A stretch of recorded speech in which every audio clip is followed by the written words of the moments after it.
Hello दोस्तों, नमस्कार। आप सभी का बहुत बहुत स्वागत है टीजीटी हिंदी के व्याख्यात्मक सीरीज में। इस वीडियो में हम लोग 2004 में हुए जो प्रश्न पत्र है टीजीटी हिंदी का, उसका व्याख्यात्मक हल प्रश्न पत्र देखेंगे। इसके पहले हम लोगों ने दो व्याख्यात्मक हल प्रश्न पत्र देख लिए हैं, 2002 और 2003 का। तो वह वीडियो हमारे चैनल के प्लेलिस्ट में अपलोड है, तो आप वहां से उसको भी आसानी से देख सकते हैं। चलिए देखते हैं इसमें जो प्रश्न दिए गए हैं। यह टीजीटी 2004 का प्रश्न पत्र है। तो चलिए देखते हैं। पहला जो प्रश्न है वह क्या है? आँख के अंधे गांठ के पूरे। यह जो मुहावरे दिए गए हैं, इसका जो अर्थ है वह क्या है? ऑप्शन दिए, धनी परंतु मूर्ख, गरीब की किंतु अक्लमंद, धनी परंतु अक्लमंद, गरीब परंतु मूर्ख। तो आँख के अंधे गांठ के पूरे जो मुहावरा है, उसका जो सही अर्थ होगा धनी परंतु मूर्ख। तो ऑप्शन एक यहाँ सही होगा। अगला प्रश्न देखते हैं। गागर में सागर भरना का क्या अर्थ होगा? तो गागर में सागर भरना का जो अर्थ होगा वह होगा विस्तृत बात को संक्षेप में कहना। तो ऑप्शन 3 यहाँ पे जो है वह सही हो जाएगा। चलिए देखते हैं अगला जो प्रश्न पूछा गया था पेपर में वह क्या था? चोर के पैर नहीं होते। चोर के पैर नहीं होते, इसका जो अर्थ होगा वह हो जाएगा पापी का मन अस्थिर होता है। चलिए देखते हैं अगला जो प्रश्न है वह क्या है। अगला जो प्रश्न है, पेट भरे मनमोदक से कब। पेट भरे मनमोदक से कब, यह जो मुहावरा है इसका जो अर्थ होगा वह हो जाएगा केवल सोचते रहने से किसी काम में सफलता न मिलना। यानी पेट भरे मनमोदक से कब, इसका अर्थ हो जाएगा केवल सोचते रहने से किसी काम में सफलता न मिलना। तो ऑप्शन 4 यहाँ पे सही होगा। अगला प्रश्न देखते हैं। अगला जो प्रश्न दिया हुआ है वह क्या है? अरहर की टट्टी गुजराती ताला। इसका जो सही अर्थ है वह क्या है? कि छोटी वस्तु के लिए अधिक व्यय करना। तो ऑप्शन नंबर जो 3 है वह सही हो जाएगा। अगला प्रश्न है, यहाँ पे निर्देश दिए गए हैं कि क्वेश्चन 6 से 10 के लिए कि इस वाक्य में कोई त्रुटि है और जिसमें त्रुटि नहीं है उस सही विकल्प का चयन करना है। तो यहाँ पे जो सही प्रश्न पूछा है क्वेश्चन नंबर 6, जो मिठाइयाँ पसंद हो आप खा लो। तो इसका जो सही रूप हो जाएगा वह होगा कि जो मिठाइयाँ पसंद हो उन्हें आप खाइए। तो ऑप्शन नंबर जो 4 है वह सही हो जाएगा। अगला प्रश्न दिया है, हम बचपन में वहाँ जाता रहा। यह जो वाक्य है इसका जो सही रूप होगा वह हो जाएगा कि मैं बचपन में वहाँ जाता रहा। तो ऑप्शन नंबर 3 सही हो जाएगा। अगला प्रश्न दिया हुआ है, प्रत्येक व्यक्ति कविता नहीं कर सकते। तो इसका जो इस वाक्य का शुद्ध रूप होगा वह हो जाएगा प्रत्येक व्यक्ति कविता नहीं कर सकता। ऑप्शन नंबर जो 3 है वह सही हो जाएगा। अगला प्रश्न दिया हुआ है, हेम नरेश को पुस्तक दिया। हेम नरेश को पुस्तक दिया। तो इसका जो शुद्ध रूप हो जाएगा वह होगा हेम ने नरेश को पुस्तक दी। तो ऑप्शन जो 2 है वह सही हो जाएगा। चलिए अगला जो प्रश्न देखते हैं वह क्या दिया हुआ है। मंत्री ड्राइवर को कार चलवाता है। तो इस वाक्य का जो सही रूप हो जाएगा मंत्री ड्राइवर से कार चलवाता है। तो ऑप्शन 1 जो है सही हो जाएगा। यह व्याख्यात्मक हल प्रश्न है टीजीटी 2004 का। चलिए देखते हैं अगला जो प्रश्न पूछा है वह क्या है कि इसमें जो निर्देश दिए गए हैं कि इसमें जो त्रुटि वाला भाग है उस त्रुटि भाग को यहाँ पे चुनना है। जैसे प्रश्न दिया हुआ है, वीर सैनिक कहते हैं कि हम विद्रोही शत्रु का नाश करेंगे, कोई त्रुटि नहीं है। तो यहाँ पे जो त्रुटि है यहाँ पे 2 में हम विद्रोही शत्रु या विद्रोही या शत्रु होना चाहिए। तो ऑप्शन 2 यहाँ पे जो है वह सही हो जाएगा। अगला प्रश्न इसी प्रकार का दिया है, सच्चा मित्र है जो आपत्ति के समय सहायता करे। सच्चा मित्र है जो आपत्ति के समय सहायता करे, इसमें कहाँ पे त्रुटि है? तो यहाँ पे जो सहायता करे यह बहुवचन में दिया हुआ है, तो यहाँ करे होना चाहिए। तो यहाँ पे 3 जो उत्तर है वह सही हो जाएगा। अगला प्रश्न है, तुम अपना कर्तव्य अच्छी तरह निभाएं अन्यथा आपके मित्रों को हार्दिक दुख होगा। यहाँ पे क्या होगा? तुम अपना कर्तव्य, यानी तुम्हें अपना कर्तव्य होना चाहिए। तो ऑप्शन ए यहाँ पे सही हो जाएगा। अगला प्रश्न है, हेम और नरेश बालकों को भली भांति पढ़ाते हैं। यहाँ पे क्या त्रुटि है? तो बालकों को भली भांति, यहाँ जो वाक्य है वह त्रुटि है, तो ऑप्शन 2 सही हो जाएगा। अगला प्रश्न है, प्रातः उठना लाभदायक है और जल्दी सो जाना भी अच्छी आदत है, कोई त्रुटि नहीं। तो जल्दी सो जाना यहाँ पे भी त्रुटि है। चलिए देखते हैं अगला प्रश्न क्या हुआ है कि 16 से 20 के लिए निर्देश दिया गया है। इन प्रश्नों में प्रत्येक में 4 शब्द दिए गए हैं, जिनमें से 3 अनेकार्थी शब्द के अंतर्गत आते हैं, और जो शब्द इस श्रेणी में नहीं आता है उसका उत्तर देना है। अंबर, वस्त्र, आकाश, किरण। तो अंबर, वस्त्र, आकाश अनेकार्थी शब्द में आते हैं, लेकिन किरण नहीं आता है, तो ऑप्शन जो 4 है वह सही हो जाएगा। इसी तरह का अगला प्रश्न दिया हुआ है, मधु, शहद, शराब, दूध। तो यहाँ पे जो दूध है वह अनेकार्थी शब्द में नहीं आता है, तो ऑप्शन जो 2 है वह सही हो जाएगा। इसी तरह के जो और प्रश्न दिए हुए हैं उसे देखते हैं। इंद्र, सिंह, ब्राह्मण, सूर्य। तो देखिए इंद्र, सिंह और सूर्य का अनेकार्थक शब्द की श्रेणी में आते हैं, लेकिन जो ब्राह्मण है वह अनेकार्थी शब्द के अंतर्गत नहीं आता है, तो ऑप्शन 3 सही हो जाएगा। अगला जो प्रश्न है वह दिया हुआ है, सजा, बल, शक्ति, सेना। तो बल, शक्ति और सेना अनेकार्थी शब्द के अंतर्गत आते हैं, लेकिन सजा अनेकार्थी में नहीं आता है, तो ऑप्शन 1 यहाँ पे सही हो जाएगा। अगला जो प्रश्न दिया हुआ है वह है कि तात, पूज्य, पिता, मोती। इसमें से जो अनेकार्थी शब्द में नहीं आते हैं वह है मोती, तो ऑप्शन नंबर यहाँ पे 4 सही हो जाएगा।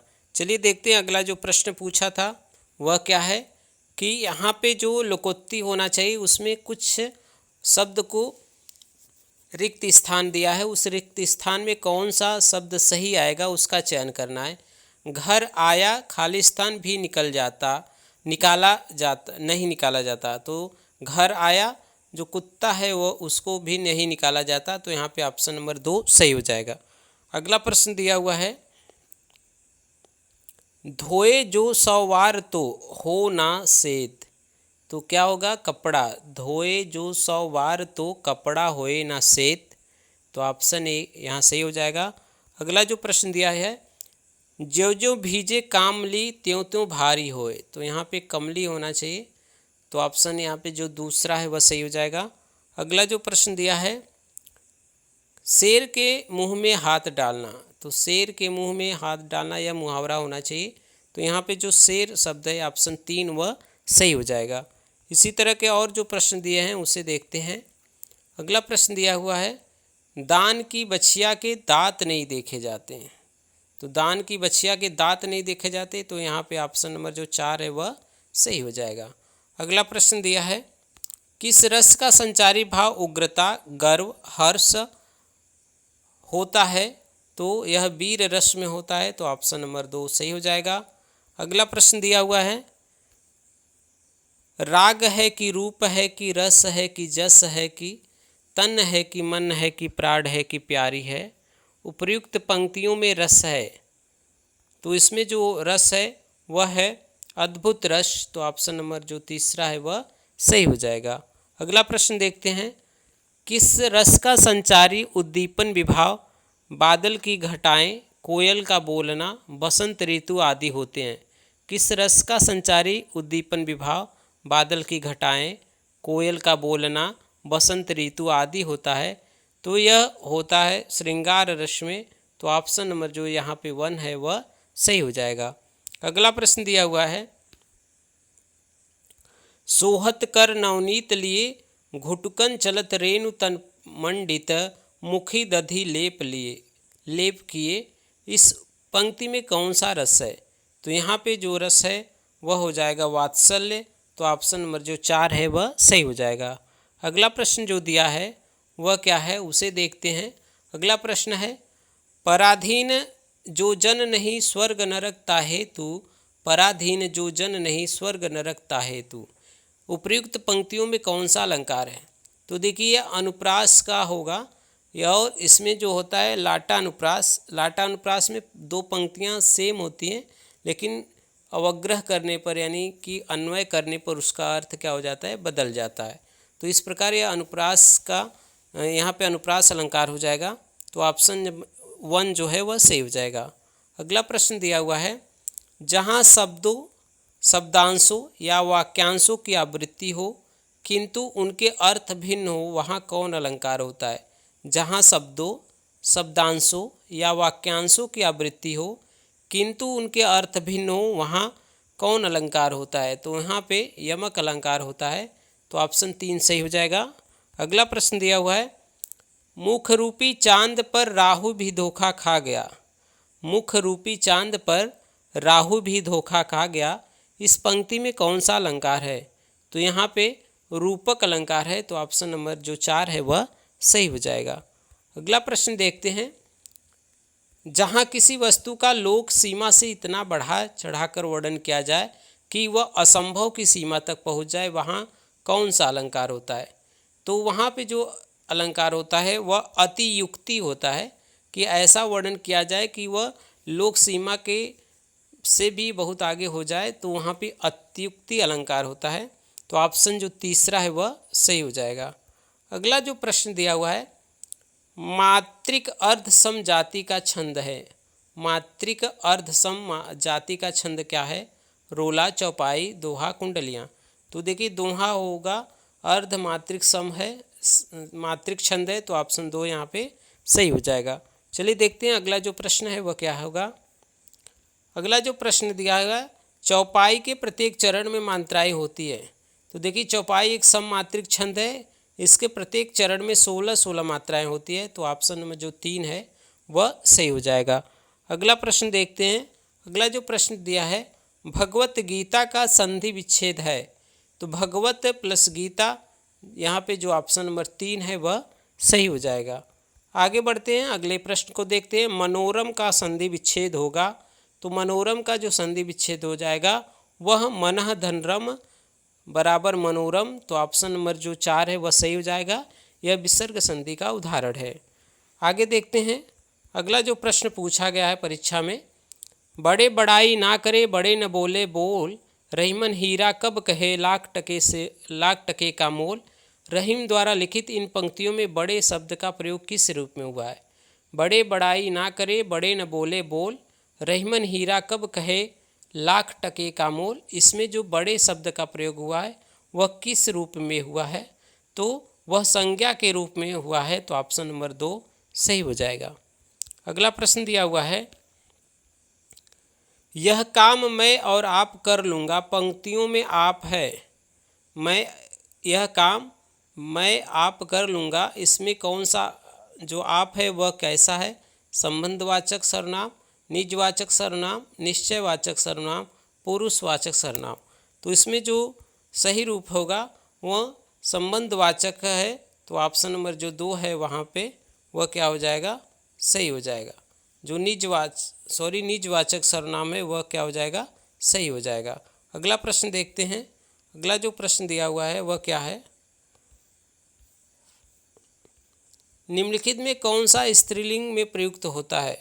जो शब्द दिया है वह स्त्रीलिंग में प्रयुक्त होता है। ऋतु, पंडित, हंस, आचार्य। तो देखिए जो ऋतु शब्द है वह हमेशा क्या होता है? स्त्रीलिंग में प्रयोग होता है। तो ऑप्शन ए यहाँ पे सही हो जाएगा। अगला प्रश्न है, बिहारी निम्न में से किस काल के कवि थे? तो बिहारी रीतिकाल के कवि हैं और यह रीति सिद्ध के अंतर्गत आते हैं। और इनकी एक रचना है बिहारी सतसई, जो बहुत ही प्रसिद्ध रचना है और उसमें 713 दोहे हैं। तो इसे आप याद रखिएगा। आगे देखते हैं, अगला जो प्रश्न दिया हुआ है वह क्या है, भक्ति काल की रामाश्रयी शाखा के निम्न में से कौन से कवि हैं? तो राम शाखा के यानी राम भक्ति शाखा के जो कवि हैं वह हैं तुलसीदास जी। तो ऑप्शन नंबर यहाँ पे 4 सही हो जाएगा। अगला प्रश्न है, अगला जो प्रश्न पूछा है, हिंदी भाषा की बोलियों के वर्गीकरण के आधार पर छत्तीसगढ़ी बोली है। तो अवधी बघेली छत्तीसगढ़ी यह आता है पूर्वी हिंदी के अंतर्गत। तो ऑप्शन नंबर ए यहाँ पे सही हो जाएगा।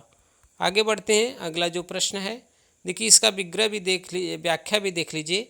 इनकी अन्य बोलियाँ जो है, अवधी बघेली पश्चिमी हिंदी की बोली है। ठीक है, अवधी बघेली है यानी पश्चिमी हिंदी की बोली क्या है? खड़ी बोली, ब्रजभाषा, बुंदेली, हरियाणी, कन्नौजी।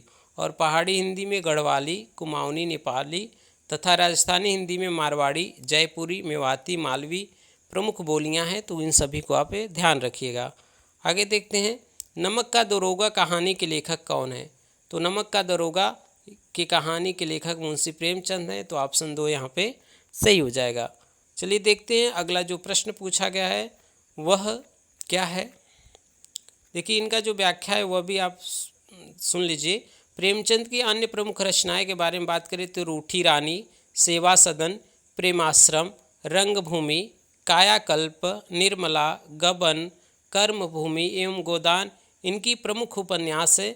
अगर कहानी के बारे में बात करें तो पूस की रात, ईदगाह, कफन, ठाकुर का कुआं, बूढ़ी काकी, परीक्षा, शतरंज के खिलाड़ी आदि इनके प्रमुख कहानी हैं। और सोजे वतन जो कहानी संग्रह था वह अंग्रेज़ों द्वारा जब्त कर लिया गया है और इनकी जो कहानियां हैं वह मानसरोवर के 8 भागों में संकलित है। तो इन सभी तथ्य को आप ध्यान रखिएगा। चलिए देखते हैं अगला जो प्रश्न पूछा गया है, यह टीजीटी 2004 का पेपर है, तो उसका व्याख्यात्मक हल प्रश्न पत्र हम लोग देख रहे हैं।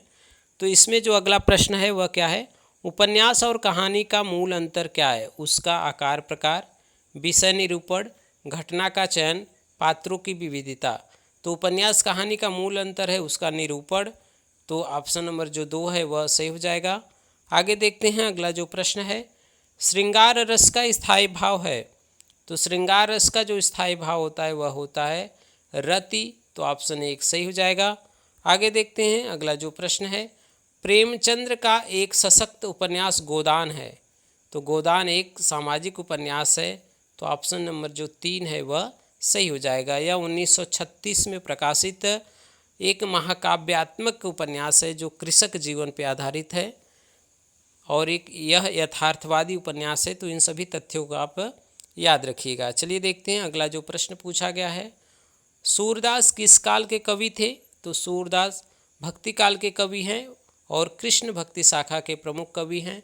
इनकी रचनाओं के बारे में बात करें तो सूरसागर, सूरसरावली, साहित्य लहरी इनकी प्रमुख रचनाएं हैं। चलिए देखते हैं आगे जो प्रश्न है, वियोगी हरि जी का पूर्ण नाम क्या था? श्री राम प्रसाद द्विवेदी, हरिहर प्रसाद द्विवेदी, श्री हरि द्विवेदी, गिरधर द्विवेदी। तो वियोगी हरि का जो पूरा नाम है वह है श्री हरि द्विवेदी, तो ऑप्शन नंबर जो यहाँ पे तीसरा है वह सही हो जाएगा। चलिए आगे देखते हैं अगला जो प्रश्न है वह क्या है। अगला प्रश्न दिया हुआ है, अवधी भाषा के सर्वाधिक लोकप्रिय महाकाव्य का नाम क्या है? तो आप सभी जानते होंगे जो रामचरितमानस है तुलसीदास द्वारा रचित अवधी भाषा में वह सबसे लोकप्रिय महाकाव्य है, तो इसे याद रखिएगा। ऑप्शन नंबर 4 सही हो जाएगा। चलिए देखते हैं अगला जो प्रश्न है वह क्या है, प्रगति काव्य में प्रधानता होती है। तो प्रगीत काव्य में प्रधानता होती है भावना और गीतात्मकता का, संगीतात्मकता की, प्रकृति चित्रण की, उपयुक्त में से किसी का नहीं। तो देखिए प्रगति एवं काव्य में जो प्रधानता होती है भावना और गीतात्मकता का, तो ऑप्शन नंबर 1 सही हो जाएगा। आगे जो प्रश्न दिया हुआ है वह क्या है, जायसी के सर्वोत्तम ग्रंथ का नाम क्या है? तो जायसी के सर्वोत्तम ग्रंथ का नाम है पद्मावत। यह 1540 में प्रकाशित हुआ था। यह एक महत्वपूर्ण रचना है और प्रेम मार्गी शाखा के प्रवर्तक भी हैं जायसी, प्रमुख कवि माने जाते हैं, तो इसका भी आप ध्यान रखिएगा। यहाँ पे ऑप्शन नंबर जो 4 है वह सही हो जाएगा। अगला प्रश्न देखते हैं। अगला जो प्रश्न दिया हुआ है वह है, स्मृति की रेखाएं रेखांकन के रचनाकार हैं। तो स्मृति की रेखाएं जो रचना है वह है महादेवी वर्मा की। यह एक रेखा चित्र है, तो यह महादेवी वर्मा द्वारा लिखी गई संस्मरणात्मक रेखा चित्र है। इनके अन्य संस्मरण के बाद में बात करें तो रामाबिंदा, सबिया बिट्टो, घीसा, अतीत के चलचित्र, स्मृति की रेखाएं, पथ के साथी, मेरा परिवार, यह प्रमुख इनके संस्मरण है, तो इसे याद रखिएगा। और इनकी रचनाओं के बारे में बात करें तो निहार, रश्मि, निर्जा, सांद गीत, दीपशिखा, यामा इनकी प्रमुख काव्य कृतियाँ हैं। अगला जो प्रश्न दिया हुआ है वह है, महावीर प्रसाद द्विवेदी ने निम्नलिखित में से किस पत्रिका का संपादन किया? तो उन्होंने सरस्वती पत्रिका का संपादन 1903 से 1920 ईस्वी तक किया था। तो इसे याद रखिएगा। चलिए आगे बढ़ते हैं। अगला जो प्रश्न है वह क्या है, आचार्य रामचंद्र शुक्ल के निबंध संग्रह का नाम क्या है। तो आचार्य रामचंद्र शुक्ल के निबंध संग्रह का नाम चिंतामणि है। ठीक है, तो चिंतामणि 3 भागों में है। इसके तीसरे भाग का संपादक नामवर सिंह ने किया है। चिंतामणि पहले विचार विधि नाम से प्रकाशित होती थी। तो इसे याद रखिएगा। अगला जो प्रश्न है वह क्या है, अगला जो प्रश्न है वह गद्यांश दिया है। इस गद्यांश को पढ़ करके उत्तर देना है। तो यह आप पढ़ लीजिएगा। सामान्यतः दुष्टों की वंदना में या तो भय रहता है या व्यंग रहता है, परंतु हम हानि होने से पहले ही हानि के कारण की वंदना करने लगते हैं। तो यह आप पढ़ करके उत्तर दे दीजिएगा। चलिए देखते हैं आगे जो प्रश्न है वह क्या है।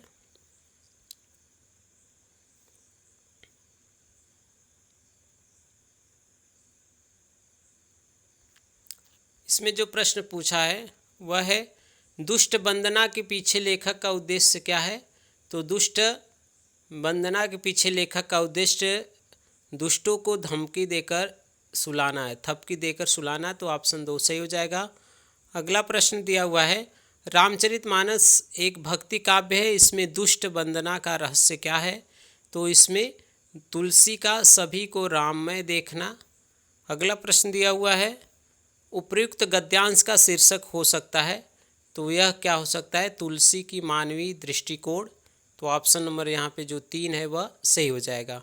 अगला प्रश्न देखते हैं, देवताओं महापुरुषों सज्जनों के साथ दुष्टों की वंदना इसलिए सार्थक कही जाएगी कि महाकवि तुलसीदास क्या थे, वे क्या चाहते थे, निर्वरता चाहते थे। तो ऑप्शन 4 सही हो जाएगा। आगे देखते हैं अगला जो प्रश्न है वह क्या है, जीवन में हास्य का महत्व इसलिए है क्योंकि वह जीवन को सरस बनाता है। तो याद रखिएगा। आगे जो प्रश्न दिया हुआ है वह क्या है, तो देखिए गद्यांश वाला जो भाग है वह आप देख लीजिएगा। आगे जो प्रश्न पूछा गया उसके बारे में चर्चा किया जाएगा। यहाँ जो प्रश्न है, भूषण का प्रिय काव्य रस था। तो भूषण वीर रस के कवि थे रीतिकाल के। तो याद रखिएगा ऑप्शन नंबर जो 3 है वह सही हो जाएगा। आगे देखते हैं अगला जो प्रश्न है, यह देखिए पद्यांश है। तो यह पढ़कर आप उत्तर दे सकते हैं। तो मैं धीरे धीरे चला रहा हूँ, आप पढ़ करके उत्तर दे लीजिएगा।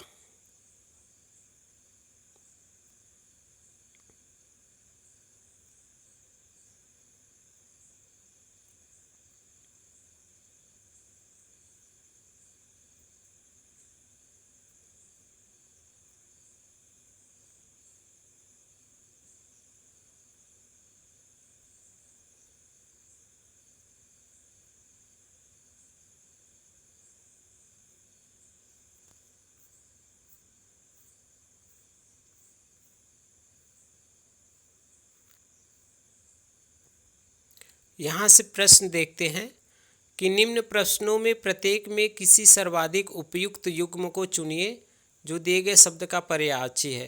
तो अंतरिक्ष का जो पर्यायवाची सही रूप है वह होगा अनंत और गगन। तो ऑप्शन 4 सही हो जाएगा। अगला प्रश्न है, अम्बुज का जो सही विलोम है वह क्या है। तो अम्बुज का यहाँ पे जो दिया गया है वह है कमल और शंख। तो ऑप्शन 1 सही हो जाएगा। अगला प्रश्न दिया हुआ है, खल यानी खल का जो पर्यायवाची है वह क्या है। तो नीच और दुर्जन खल का पर्यायवाची है। तो ऑप्शन 2 सही हो जाएगा। आगे जो प्रश्न दिया हुआ है, त्रिड़ का जो पर्यायवाची है वह क्या है। तो तिनका और घास। तो ऑप्शन नंबर 3 सही हो जाएगा। अगला प्रश्न दिया है, क्षुद्र का जो पर्यायवाची है वह क्या है। तो क्षुद्र का पर्यायवाची होता है नीच अधम। तो ऑप्शन नंबर जो 4 है वह सही हो जाएगा। आगे दिया है जो प्रश्न, उग्र का जो पर्यायवाची है वह कौन सा है। उग्र का पर्यायवाची है प्रचंड क्रोधी। तो ऑप्शन नंबर 2 सही हो जाएगा। आगे देखते हैं, बटोही का जो दिया हुआ है पर्यायवाची वह क्या है।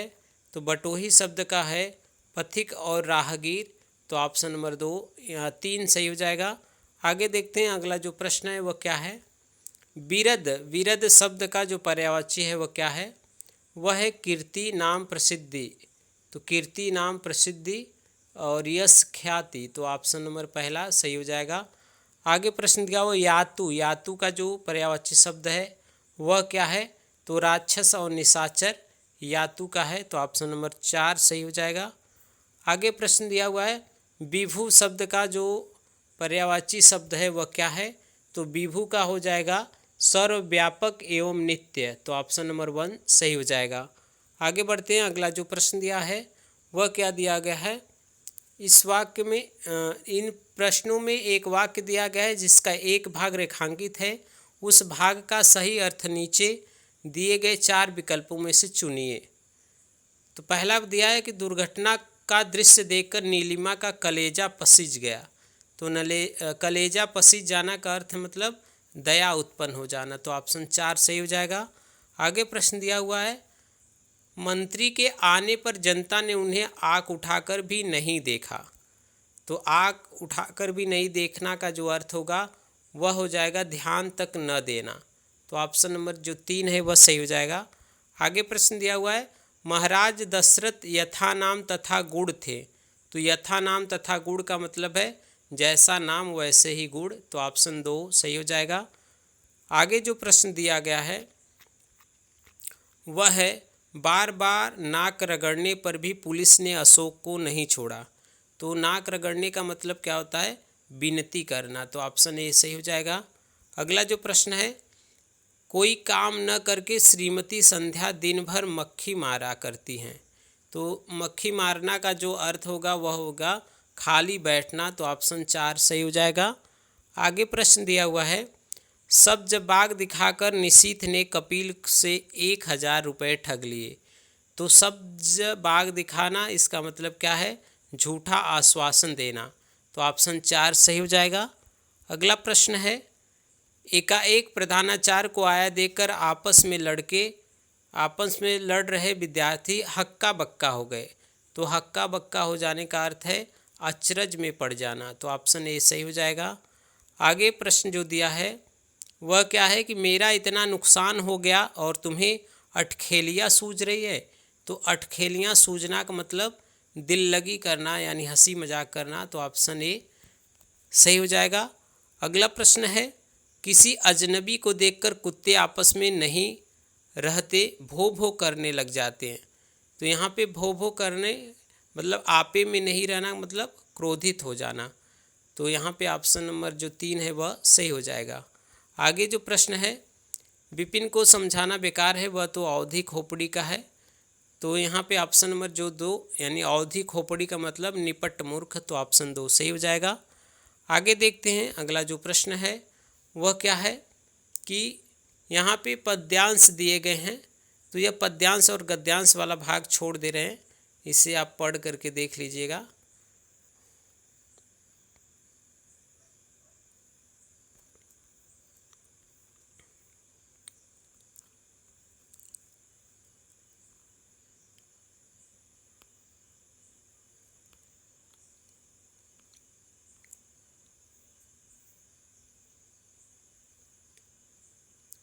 यहाँ से देखते हैं निम्नलिखित प्रश्नों में प्रत्येक शब्द एक शब्द दिया गया है, उसके 4 शब्द अंकित है। समानार्थी शब्द का शब्द चुनना है, यानी कमल का समानार्थी क्या होगा, तो कमल का समानार्थी होता है पारिजात, तो ऑप्शन नंबर 1 सही हो जाएगा। अगला जो प्रश्न दिया हुआ है वह क्या है कलानिधि, कलानिधि का जो समानार्थी शब्द है वह हिमांशु, तो ऑप्शन 2 सही हो जाएगा। आगे देखते हैं अगला जो प्रश्न है तुंग, तुंग का जो समानार्थी शब्द है वह क्या है, तो तुंग का अन्य समानार्थी शब्द है ऊंचा, उच्च, शिरस्त, उतुंग, गगनचुंबी, उच्च एवं लंबा, तो यहाँ पे उन्नत सही हो जाएगा। आगे देखते हैं अगला जो प्रश्न है सिखी शब्द का जो अनेकार्थी शब्द है वह क्या है, तो सिखी का अन्य होता है मोर, मयूर, सारंग, केकी, और यहाँ पे जो मयूर है वह सही हो जाएगा। आगे देखते हैं अगला जो प्रश्न है मिलिंद का जो अनेकार्थी शब्द है वह क्या है भ्रमर, और अन्य जो है भौरा, अली, षटपद, मधुकर, द्विरेफ, मधुप, इन सभी को याद रखिएगा। चलिए देखते हैं अगला जो प्रश्न है वह भी गद्यांश दिया है। तो इन सभी को छोड़ते हैं। जो प्रश्न पूछा गया है वह क्या है, इस प्रकार से यह गद्यांश और पद्यांश के ज़्यादा क्वेश्चन थे। इस 2004 में जो टीजीटी पूछा गया था, टीजीटी में प्रश्न, तो उसे आप देख लीजिए। यहाँ से देखते हैं 121 से 125 में जो निर्देश दिए गए हैं, इन प्रश्नों में स्वर या मात्रा की दृष्टि से शब्द को अशुद्ध रूप में लिखा गया है। तो 4 विकल्प में जो शुद्ध रूप है उसे देखना है। तो निर्लिप्त का जो सही रूप हो जाएगा यहाँ पे चारों ऑप्शन में, वह हो जाएगा तीसरा, तो इसे ध्यान रखिएगा। इच्छाद्रुम का जो सही रूप हो वह भी तीसरा यहाँ पे सही हो जाएगा। आगे देखते हैं, अगला जो है द्विरुक्ति, द्विरुक्ति का जो सही रूप है वह चारों ऑप्शन में जो पहला ऑप्शन है वह सही हो जाएगा।